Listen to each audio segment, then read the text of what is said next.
Welcome to Islamic Life Coach School Podcast. Apply tools that you learn in this podcast and your life will be unrecognizably successful. Now your host, Dr. Kamal Akhtar. Hello everyone. Peace and blessings be upon all of you. Today I'm going to talk about one of my favorite topics, and that has to do with mind, mindset, thoughts, the nervous system, all of it put together. Our thoughts are a result of invisible forces, but only invisible if we don't open our eyes to them. I'm going to start listing some of the forces that shape our thoughts, and this list is long and by no means all-inclusive. In all of these scenarios, while our initial thoughts might not be under our control, which is the concept of khawatir in Islam, but all subsequent thoughts are in our control. Some of the forces that influence our thinking are, most commonly, our childhood experiences and upbringing. Other forces include trauma response, forces of sexism, racism, Islamophobia, colonialism. Also includes our current relationships, husband, children, friends, colleagues. Thoughts are also shaped by one of the 16 Myers-Briggs personality type, or one of the 9 Enneagram types. They're also shaped by attachment theory, our sexual attractions, forces of immediate and delayed gratification because of the dopamine reward system, and all of the addictions created by it. Our thoughts are also influenced by our current struggles. It could be weight, finances, relationships, threats like war, lack of freedom of speech, or threat to your actual safety. These forces also include music, which has a huge influence on our nervous system. The rhythmic tones directly speak to our emotions. Ever notice how you're able to work out so much harder because you feel so energized your gym is blasting high energy music? Or while you're watching a movie and a sad scene comes, and the scene itself might not make you sad, but the music compounds the emotional effect. All of these are examples of the music influencing the nervous system subconsciously to invoke feelings. And of course, the film and music industry is very masterful at that. Again, this list is not all-inclusive, but it will become clear why I mentioned all of these. So these forces influence the mind to shape it so we think our thoughts that we are currently thinking. We think these thoughts because of these forces on our nervous system, and we create these things out of our thoughts that then in turn influence our nervous system. It is a self-fueling cycle. Depending on which thought you choose, you can vortex yourself upwards or downwards. Then we can also get in this never-ending loop of rationalization when the mind is just an antenna. It is our frequency catcher when it comes to obtaining information. And when I say mind, I mean the thought line in the CTFAR model.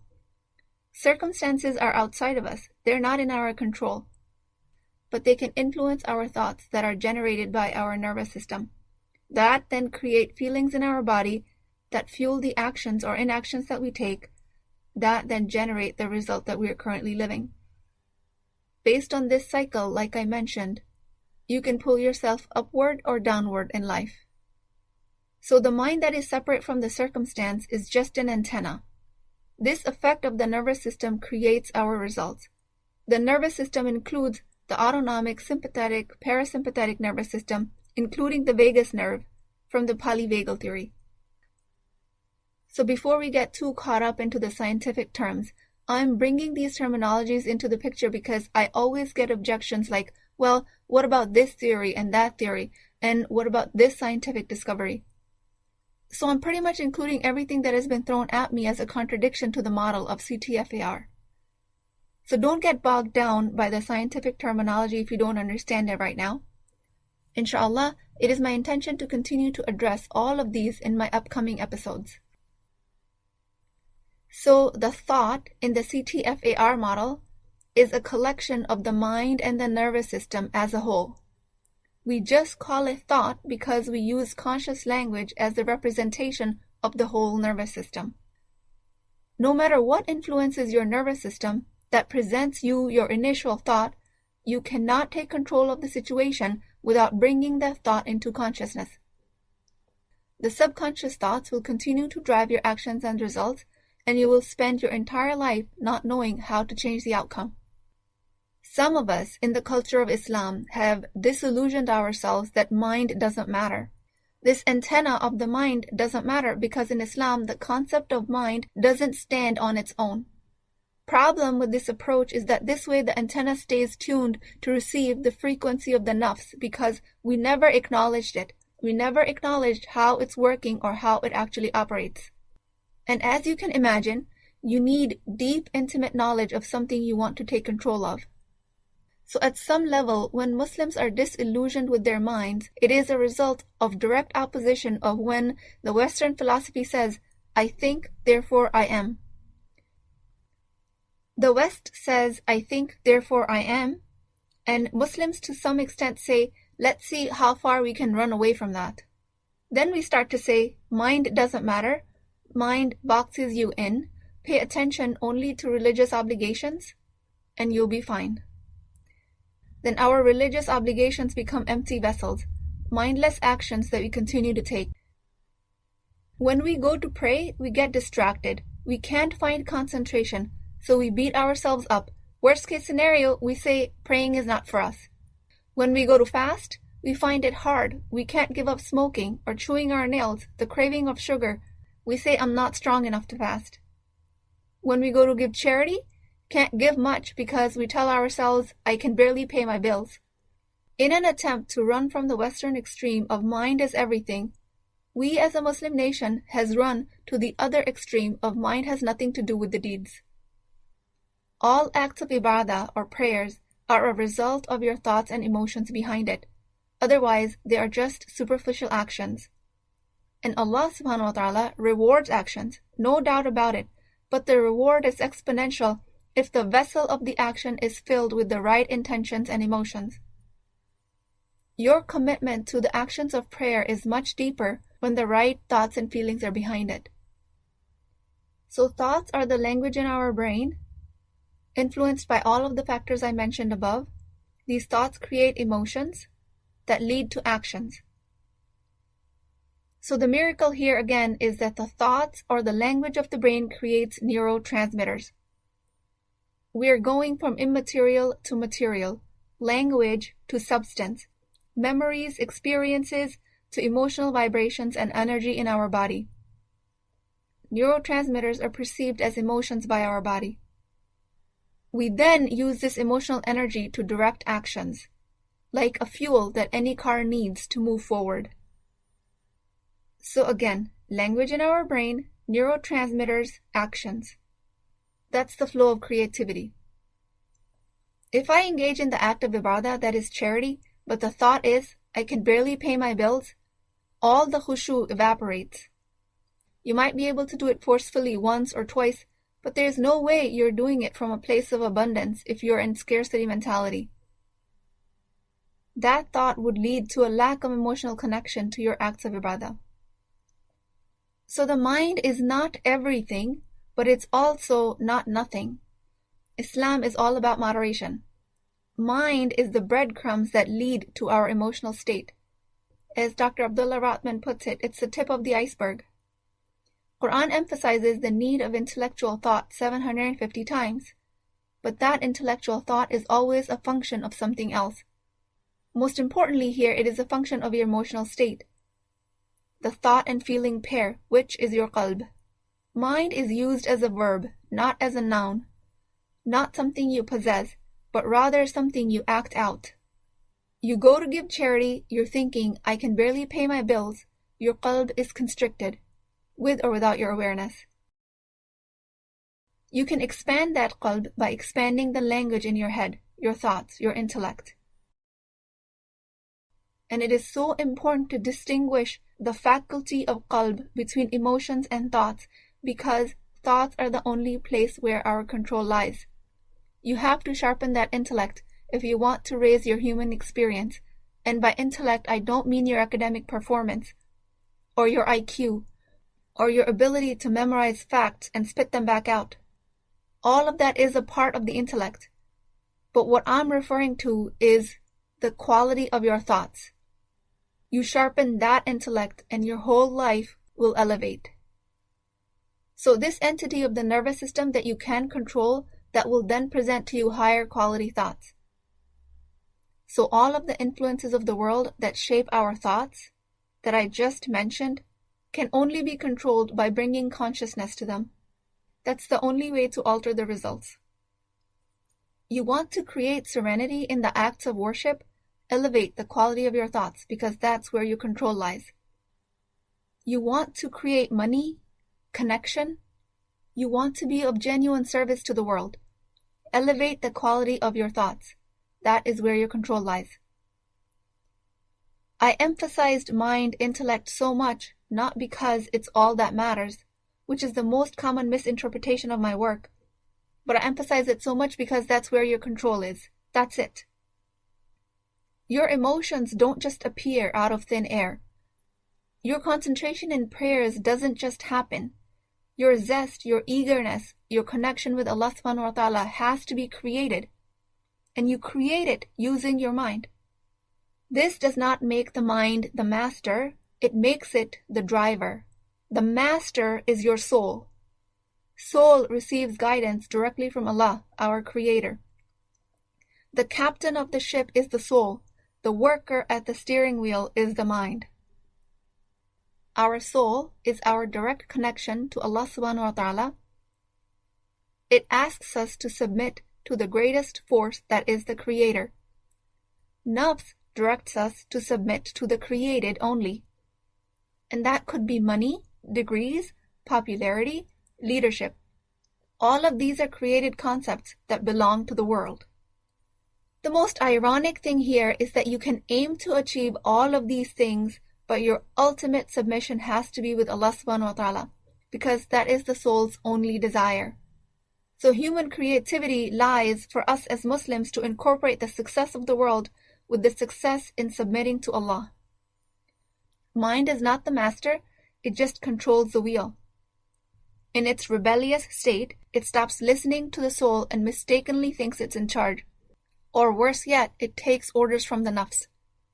So the mind is in our control, which does not mean that it is the end-all be-all. I think, therefore I am, could be a tiny, minuscule part of consciousness. I think, therefore I submit, is more accurate. The translation of the word Islam is not peace, it's submission. I think, therefore I submit. You can submit to the well-being of your children, your career, your romantic love or creative potential. You can submit to video games, businesses. You can submit to your own intellect. I think, therefore I am. That is where most of the humanity is stuck anyways. If you're under the misunderstanding that that's what I'm teaching, I'm not. I think, therefore I submit to Allah is what I'm teaching. Your worldly pursuits of the well-being of your children, your career, your romantic love, your creative potential, video games, businesses, all of the above, will be so much more elevated. Your acts of worship will be so much more elevated if you just understand this design. The actions of the worship that felt like an empty vessel will fill up with eagerness, energy, and fulfillment. You are more than welcome to pursue money, degrees, being a media icon, popularity, academia, family life, art, a comfortable lifestyle. You can have all of that because you know you're not ultimately submitting to any of these. You know ultimately these things are all created by the human mind. And you very well know that the only endpoint is submission to Allah. You also don't pursue any of the worldly affairs because you think life would be better at some other point than now. Life will always be 50-50. Half difficult, half easy. You do not evolve because you think that the life will be 100% easy afterwards. You evolve because you're listening to the voice of your soul. And the soul wants you to grow. Seek connection. It will always direct you to Allah because that's why it was put in our bodies. When I teach the simplified version of CTFAR, when I say thoughts, I mean mind, intellect, nervous system, the whole conscious, subconscious, primal, and evolved parts. The more medically inclined people will tell me you can't control your sympathetic threat response in a situation. It's automatic. And I say yes, that's true. It's designed that way. It's designed to be automatic in a life and death situation. So you don't overthink your escape and die in the process. But these days, we are living a life as if every day is a life and death situation. So the sympathetic autonomic nervous system, the fight and flight response, is hyperactivated. Just as you have accidentally hyperactivated it, you can bring it down to the normal level. That is absolutely in your control. So yes, while the initial response of the nervous system might not be in your control, you can train it for future responses. No matter what shaped that initial thought to enter your brain, you always have control over how you respond to it by bringing it to consciousness. If you can separate yourself from the circumstance and learn to choose the response in all future events, you can control the cascade of your primal threat.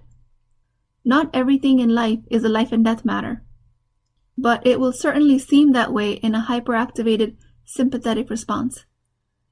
If it was actually the case that we could not control the autonomic primal response, then we could not stand on the day of judgment in front of Allah, waiting to be judged based on our choices, because we would then just say we were all victims of our circumstances. If somebody had no choice, they could just say after a traumatic event that I couldn't control my reactions afterwards. There should be no judgment for me. We all know that is not the case. Allah subhanahu wa ta'ala takes your difficulties into account, but you will be judged on the choices you made. You will be asked what you did with what was in your control, and that is your mind. So something that prompted this episode was I was recently told that the mind boxes you in. And I agree with that if the mind is the only thing you're following.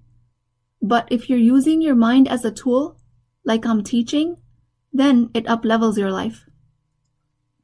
And it might sound like a lot of work, but it's actually not. This type of work really can be easily mastered. The forces that influence the thoughts may be invisible and out of your control, but we have control over how we exercise our agency on the mind. And that is an extremely powerful tool. This agency can dwarf all the external forces that seem to have taken over us. Let's strengthen that agency. Let's study it. Let's become the master of it. So then we can put the mind in its proper place, which is the steering wheel, taking directions from the soul. Not one force that I saved for last that influences our nervous system is of course the divine. Allah subhanahu wa ta'ala sends us messages indirectly or directly that influence our thoughts. It could be through inspiration, gut feeling, revelation in the form of message of the Quran, or other influences like our dreams.